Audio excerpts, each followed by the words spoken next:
all the check marks, please. That looks awesome. And then you have the young girls don't play fighting games, which looks solely entertaining. Looking at the show, it's like, yeah, this looks pretty good. I like this. This looks like it's gonna have some fun vibes. Apparently, it's gonna be produced by Capcom, which is because they're playing Street Fighter 6, which is like, and they're playing actual Street Fighter 6, so they have money behind it. And then you have to you and I are polar opposite season 2, which I am wholly looking forward to. Season 1 was a great season, so yes, I'm looking forward to season 2. The first 2 episodes are already so fun. Elusive Samurai season 2, I adored the first season of Elusive Samurai, so I am looking for more vibes. One Piece Heroines is another show that's gonna be pretty cool. Here's a One Piece spin-off that's finally getting animated, focused on Nami. Alright, this one episode with Nami, this is gonna be fun.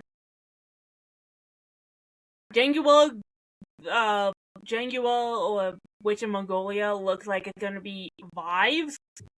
You look at Janguuar, it's like, oh, this has so much style to the show, I'm kinda all for it.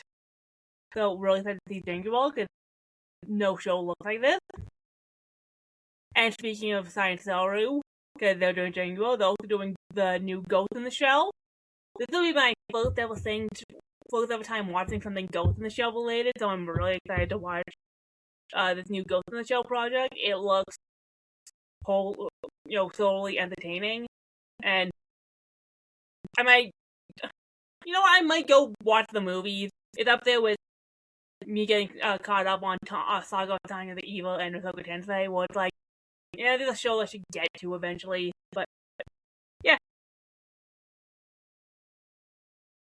A bunch of good sequels. Trapped in a Dating Sim season 2 with yes.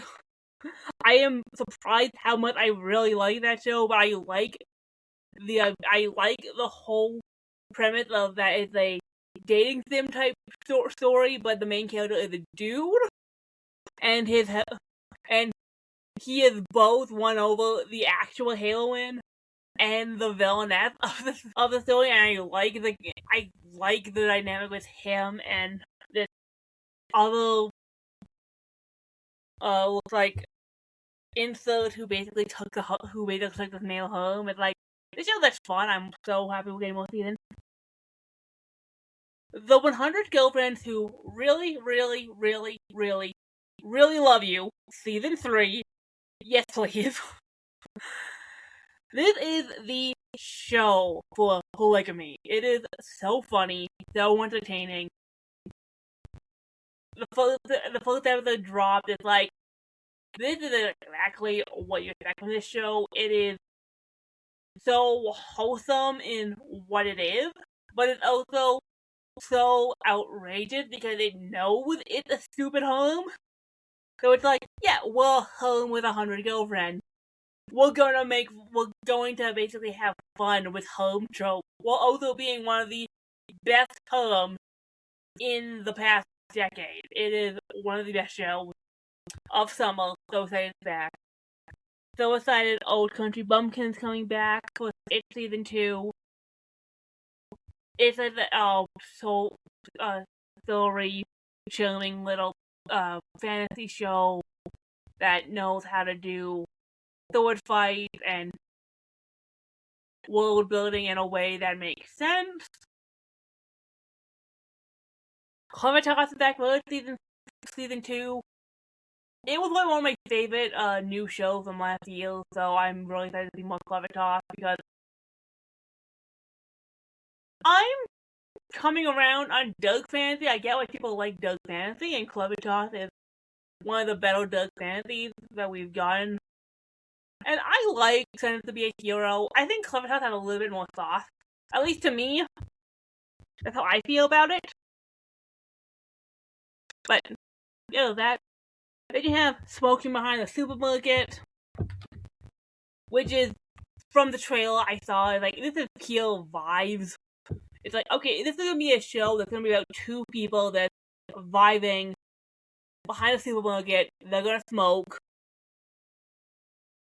and God doesn't have that Japan's trying to make smoking cool. It's like, stop trying to make smoking cool. It's like, and I will take this moment to say I do not condone smoking, so I'm watching the show mainly for the vibe. It's like, okay, yeah, it's called Smoking Behind the Supermarket. I'm gonna expect it's gonna have a lot of tobacco use. I don't condone that stuff, but I'm here for the vibes. And it looks like it's gonna be a chill time, so I'm happy. Hell Mode's coming back with a season 2. I liked Hell Mode. I like the creepy, I like the really cool monster designs. I like the way the world was set up. This is a show that's basically made for me. I don't really care. Speaking of shows that, you know, you people are going to watch because of that, Gohan is back with the Exiled Heavy Knight. Which cannot be good, but it's Gohan doing a fantasy isekai. This is framed for being one of the shows that people are going to talk about, at least people who know anything about Gohans. For people who don't know, Gohans are kind of infamous in the anime industry. They are a studio that clearly has talent. I think anyone who has seen a Gohan show won't deny that the people who are at Gohan have an idea about how to be autistic. They just put all their effort in the wrong places, because their places are weird swooping camera angles that make no sense. Animating hair follicles way too much, so it's over animated.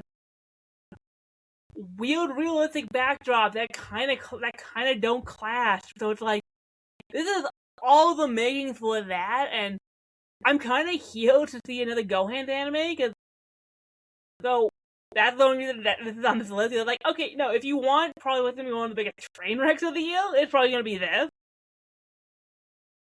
But not really a train wreck, because it's like, it almost looks like this one's semi-competent for them. So it's like, whoa, they're learning. They're very slowly learning. Good for you, Gohan. I'll stay with you for that. This is really only here because it premiered like a week early, The Cat and the Dragon, which I really only watched because it came out in June. At the time I wrote this list, it was like I wrote this last week, so this is had like 2 episodes out, but the first episode already out by this point. But it's like, I watched the first episode. It's like, this is a really cute fantasy that I'm kind of digging. Where it's like, okay, here's a fantasy. It's a dragon. He's raised by cats. Or cat face. Cat face. How the heck can be the Gaelic? I don't know how to say cat face. K-face. Whatever. And you're following these cat face and their dragon companion, and here are the ones like cute cat-like fantasy being and a dragon in a really good-looking fantasy setting. I'm here for the vibes. I'm here for a good time. This looks like a really good fantasy that's probably going to go really underrated, so I'm kind of excited for it. Its first episode was great, so woo! Speaking of that, Grand Blue Dreaming Season 3. It's season 3's back. Grand Blue Dreaming came back with Season 2. It's so nice to have Grand Blue Dreaming back. I caught up on the entire first season when Season 2 dropped. I am now fully invested in the series. This is one of the best comedies of the past few decades. So funny, so hilarious. It's one of the best diving animes. And if you're listening to this audio only, you're not going to see the air quotes. But good God, it's funny. It's so funny. And I'm looking forward to more jokes about diving. Yes, diving. That's clearly what the show is about, and not a bunch of college-age douchebags getting drunk and shenanigans. Moving on. I Want to Love You to Your Dying Day.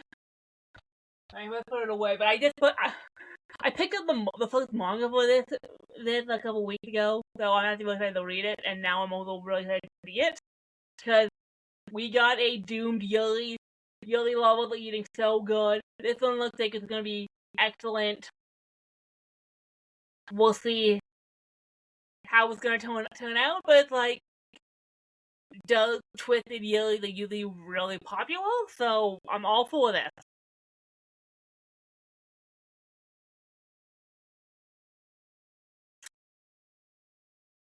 Another one that I put on there because it came out a week early was the Heroine Saint. I'm an all works maid, which I don't think it wasn't grabbing me in the first couple of minutes, but by the time you got to like the second half of the first episode, I started to come around because like, okay, this might be funny.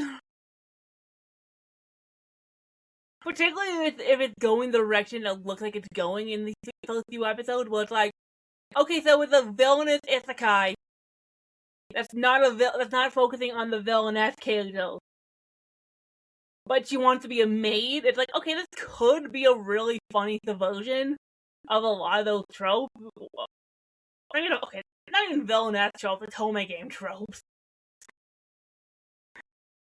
Like, you gotta love how the fact that the villainous genre got so saturated. Now they're subverting it by subverting it. It's like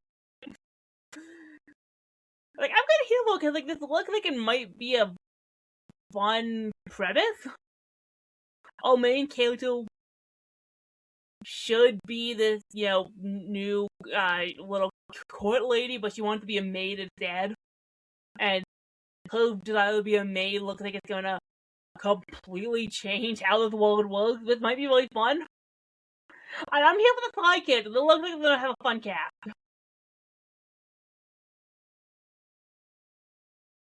Further Tomorrow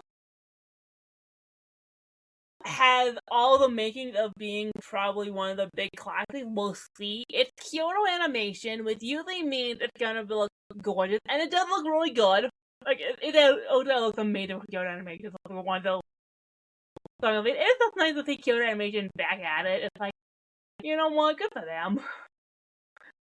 Like they've always been kind of slow, but ever since the Ocean, it's like, you know what, they're coming back. They're coming back, and I'm really happy that Kyoto animation is coming back. And they're doing a steampunk historical fantasy about these people trying to create electricity for Netflix. It's like, this is gonna be a good time. So I'm excited to see more of it.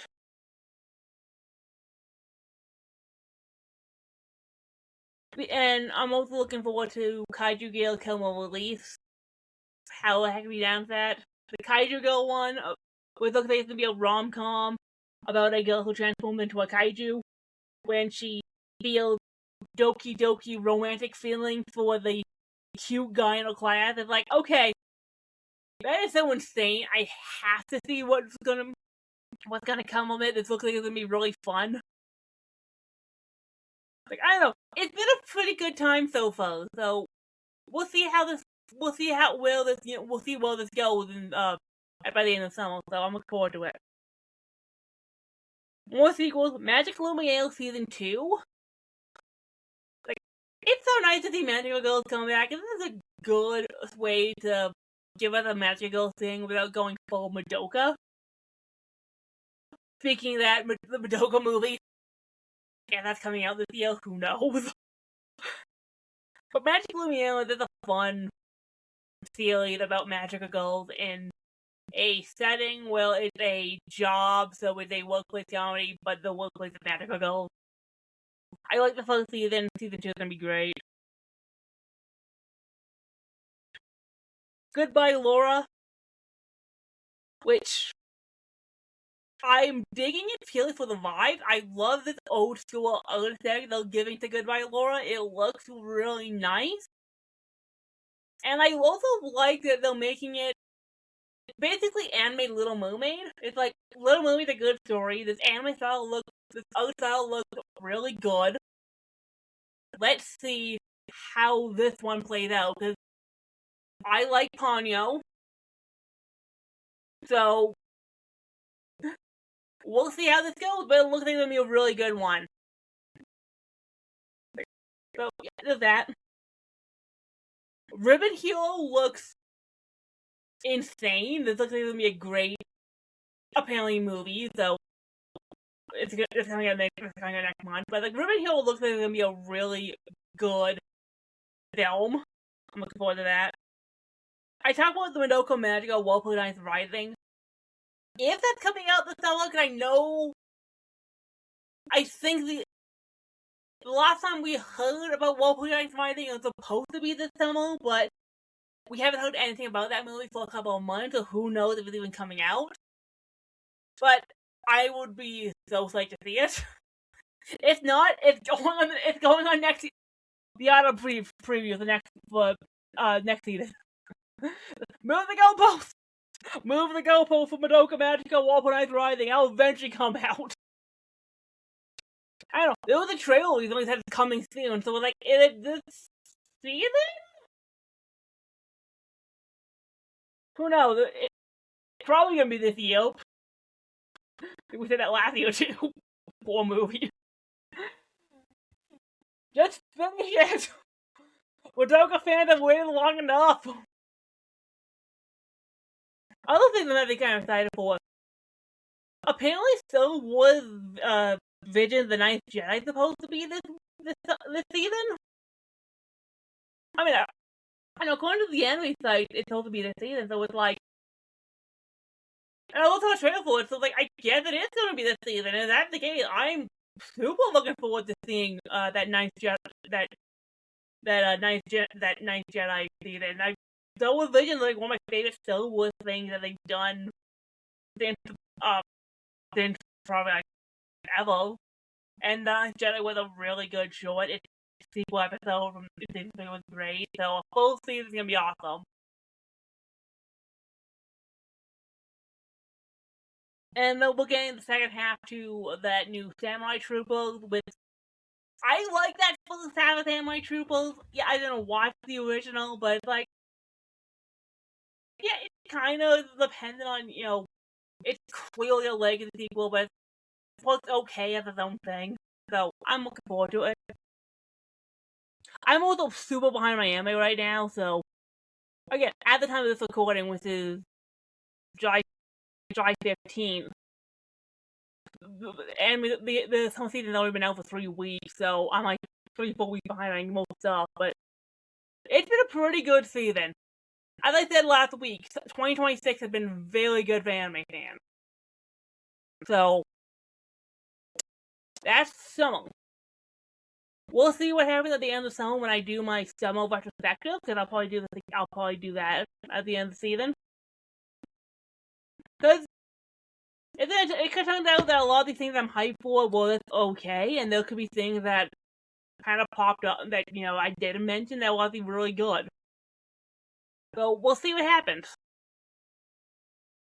With that being said, thank you for listening to this episode of That Canadian Fangirl. Remember to like and subscribe to this podcast over on Spotify and YouTube to help the algorithm recommend this show to more people. Share this episode on your social media to your friends, your family, your rivals, enemies, people you don't know, total strangers, just anyone. Just help spread the word. The more people get out, the more That Canadian Fangirl will blossom on the internet. And while you're there, follow me on my social media. Blue Sky, Twitter. Maybe not Twitter, because people being mean to me must be. So maybe not Twitter. Instagram, Facebook, my Twitch, YouTube, Pokemon J-Fan, PKMN J-Fan. That Canadian Fangirl over there. Like and subscribe. Wattpad. fan fiction. For my writing. No gatekeeping. We don't gatekeep the community. If you like something, you're a fan of it. Don't let other people tell you otherwise. And remember, when people ask what fangirl do you listen to, it is that Canadian fangirl. Which Canadian fangirl? That Canadian fangirl. Alright, later people!